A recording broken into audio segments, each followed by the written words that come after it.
Hi guys! Magandang hapon sa lahat.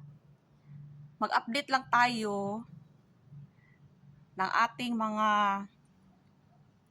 snake plant, mga aloe vera, mga dwarf aloe vera.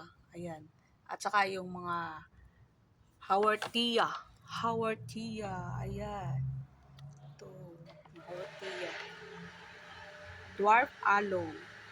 At scriptanthus.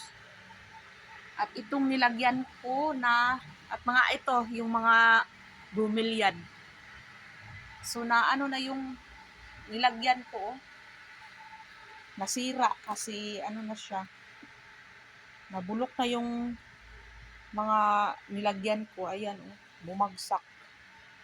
So ang kinuha ko yung mga ito, na nagkadumi-dumi na sila kasi umuulan kagabi, malakas ang ulan at ayan, nalubog sa baha kasi bumaha-baha dito sa aming tinitirahan. Ayun, nilipat ko na lang yung iba, saka ito yung naiwan, itong dito may naiwan siya, hindi pa na siguro mas malakas-lakas pa tong nilalagyan ko. So ito mga bulok na oh. Yan, palitan ko na lang. Ayan, bulok na siya oh.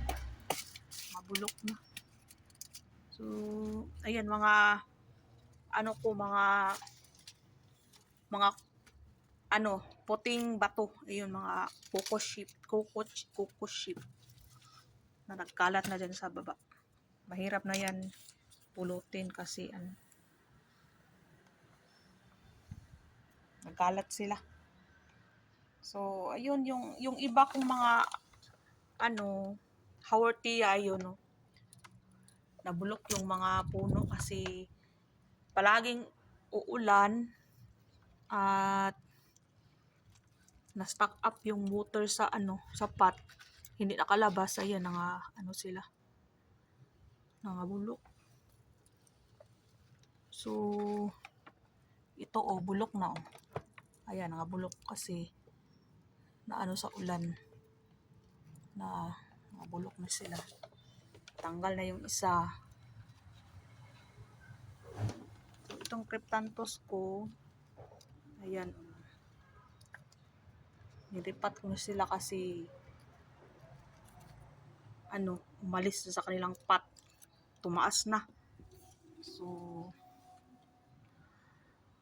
yun lang muna ang aking update sa ngayon kasi maghahanap ako ng pag lagyan ko ng ko mga iba pa kong mga aloe vera. Yun lang guys. Thank you for watching. Bye!